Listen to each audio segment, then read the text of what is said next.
A few years ago, I found myself in a dark wood, and I woke up in the middle of the night, the right road lost. And I was in a panic, and I couldn't breathe. And I kept telling myself to just breathe in and breathe out, breathe in and breathe out. That's how you get from one moment to the next, by breathing in and breathing out. How had I screwed up so badly? How could I make such a big mistake?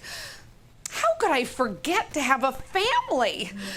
Or how could I not realize that I would eventually, desperately, deeply want a family and then leave all the elements to chance at such a late age? Plus, my heart was breaking. I just suffered the traumatic end to a 4-year relationship that I had a lot riding on. Probably so much riding on that it had no chance but to turn out badly. Because he was going to be the key element to my new big dream, my dream to have a family. And suddenly he was gone, and I didn't know what I was going to do. How could I have had such little foresight? I'd done so well with everything else. Like, I have these 8 girlfriends from Spokane, Washington, where I'm from, and we've all known each other since the 1st grade. Well, a couple of us came on in the 6th grade. We like to think we don't know them quite as well. And we talk on the phone all the time, and we get together every year, and all of them married in their 20s, and all of them had children at least by their early 30s. Well, one year they all came to visit me in New York City while I was on Saturday Night Live, and I was in like 9 sketches of that show, and Kevin Kline was the host, and someone like Rolling Stones was the musical guest. And afterwards, we all went to the big party in Rockefeller Plaza and danced under Prometheus until the dawn. And then we all went to 6 a.m. Mass at St. Patrick's in our party dresses.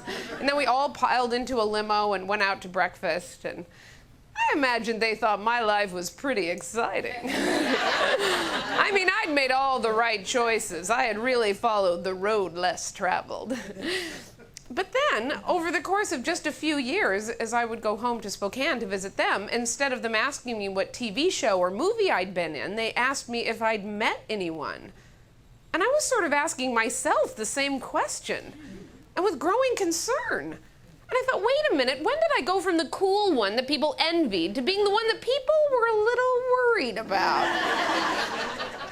And I watched my friends' marriages becoming longer, more knowing marriages, and their kids getting big and bigger, and the walks after dinner with the dog, and all the talk about the lake cabins. And I began to wonder if maybe they hadn't made all the right decisions. So I did what I always do when I'm in a situation like this. I start arguing with these voices of criticism that live in my head, this sort of severe inner critic that's 1/3 me, 1/3 my mother, of course, and then for some reason 1/3 Orrin Hatch.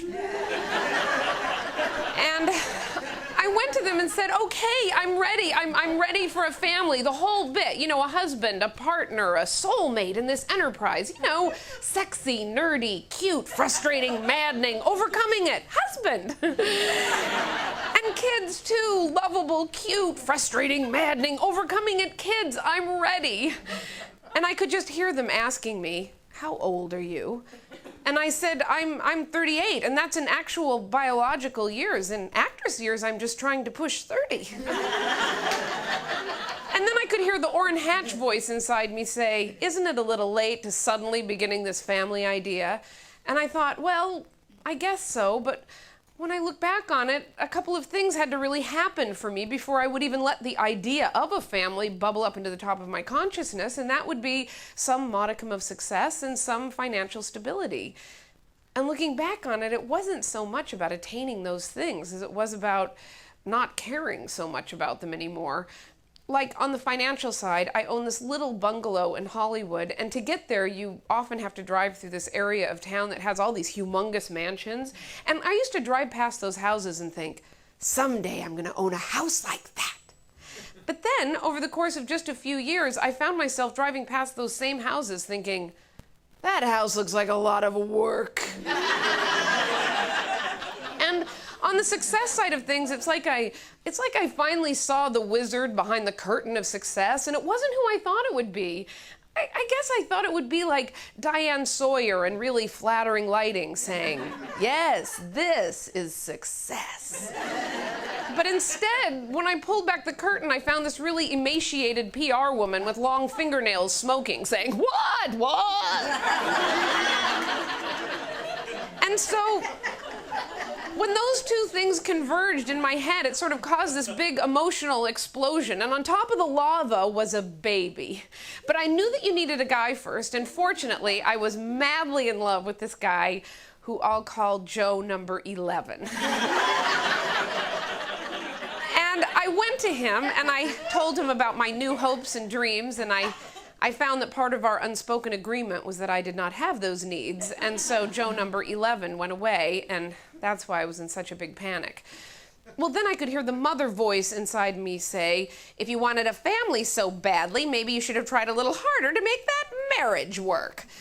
And maybe she's right, I don't know. I was married in my 20s, and what happened there, maybe I should have worked harder on it. I was living in New York, he was living in LA.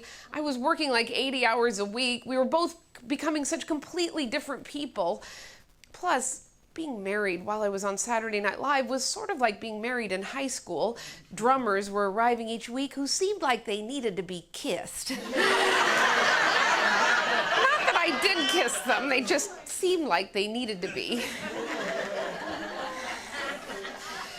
Of course, it was all much more complicated than that, but when I look back on it, what astonishes me the most is that when that marriage ended, I had no sense that that was my last chance for a traditional husband and family. At 32, I felt like I was 18. Well, then I could hear my own voice inside me say, who are you kidding? You don't even have the equipment. And it's true, in 1995, I had cervical cancer and a hysterectomy, although I still have my ovaries. But yes, it's true, I was very, very far from my dream. Not only did I not have a boyfriend, I didn't even have a uterus. So, feeling very confused, I sat down on my sofa, turned on the TV, got into the fetal position, and then watched the Food Channel for the next 9 months.